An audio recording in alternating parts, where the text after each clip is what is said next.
Saya Muhammad Zarul bin Mazalain dari Diploma Pentadbiran Islam, nombor matrik 063706. Hai semua, saya Rashdan Akmal bin Rosdi dari Diploma Pentadbiran Islam, nombor matrik 062802. Hai semua, bersama saya Muhammad Zaim Daniel bin Muhammad Zainuddin dari Diploma Pentadbiran Islam dan nombor matrik 064714.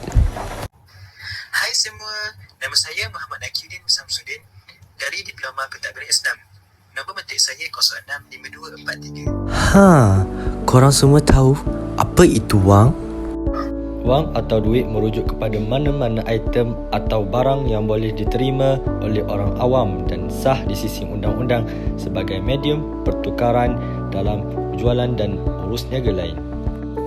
Wang tidak mempunyai nilai sebenar, digunakan sebagai ukuran nilaian yang menyediakan alternatif mudah kepada sistem partai. Zarul, saya ada satu soalan untuk kamu. Bagaimana wang ni dicipta? Seperti yang kita tahu, Bank Pusat mempunyai keupayaan untuk mempengaruhi jumlah wang dalam sesebuah negara. Kita boleh melihat cara ini berfungsi dengan contoh mudah. Boleh saya tahu apa itu sistem barter, Zarul? Sistem barter diguna pakai pada masa dahulu di mana ia merupakan pertukaran barang secara serentak antara mereka yang ingin menukar barang dan perjanjian bahawa barang tersebut mestilah mempunyai nilai yang sama sebelum pertukaran berlaku. Sistem ini akan diguna pakai sehingga sekarang sekiranya wang tidak dicipta. Adakah sistem barter ini mempunyai kelemahan? Kelemahan pemindahan barang dalam sistem barter ini adalah sangat rumit, mengelirukan dan tidak cekap.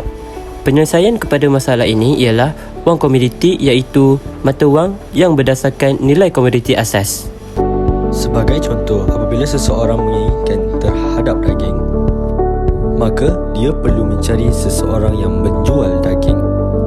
Tetapi pada masa yang sama, dia juga perlu menawarkan barang yang diperlukan kepada penjual daging tersebut. Kadar bunga? Apa itu kadar bunga?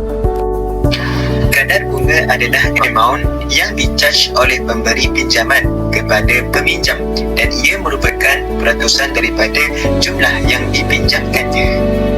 Tambahan pula, kadar bunga ini lebih dikenali sebagai kadar faedah atau dalam bahasa Inggeris adalah interest rate.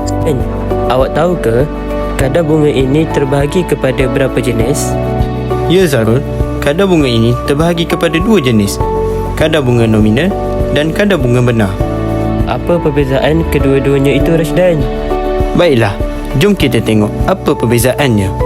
Kadar bunga nominal adalah kadar faedah yang dikenakan mengikut keadaan semasa di pasaran.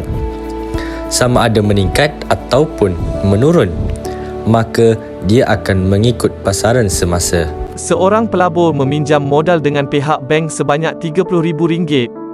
Jadi untuk kadar semasa, bank mengenakan bunga sebanyak 10% setahun. Maka bayaran kepada pihak bank sebanyak RM33,000 setahun. Kadar bunga benar pula merupakan kadar faedah yang diselaraskan dengan kadar inflasi. Apabila berlakunya inflasi, maka kenaikan tingkat harga umum yang menyebabkan kuasa beli bunga semasa berkurang.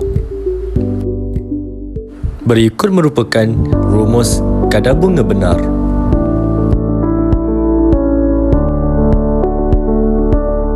Sebagai contoh, kadar bunga nominal adalah 5%, kadar inflasi adalah 10%, maka kadar bunga benar akan mendapat jumlah yang negatif. Jadi dia memberi keuntungan kepada pelabur.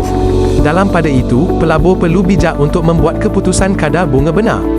Jika kadar inflasi lebih tinggi daripada kadar bunga nominal, maka kadar bunga benar adalah bersifat negatif dan sekaligus memberi keuntungan kepada pelabur.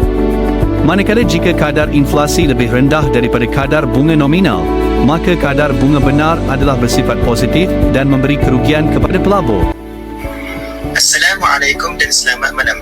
Bersama saya di berita TV RTM. Isu semasa di Malaysia yang berkait dengan mata wang dan kadar bunga adalah jangkaan kadar dasar semalaman OPR dinaikkan sebanyak 25 mata asas tinggi oleh Bank Negara Malaysia. Sebelum akhir tahun ini akan menjadi kenaikan keempat berturut-turut buat pertama kali sejak penanda aras kadar faedah pinjaman tempat itu diperkenalkan pada tahun 2004. Hal ini berlaku kerana didorong oleh perangkaan menunjukkan inflasi semakin meningkat, di samping disokong oleh situasi pasaran buruh yang mantap selain sentimen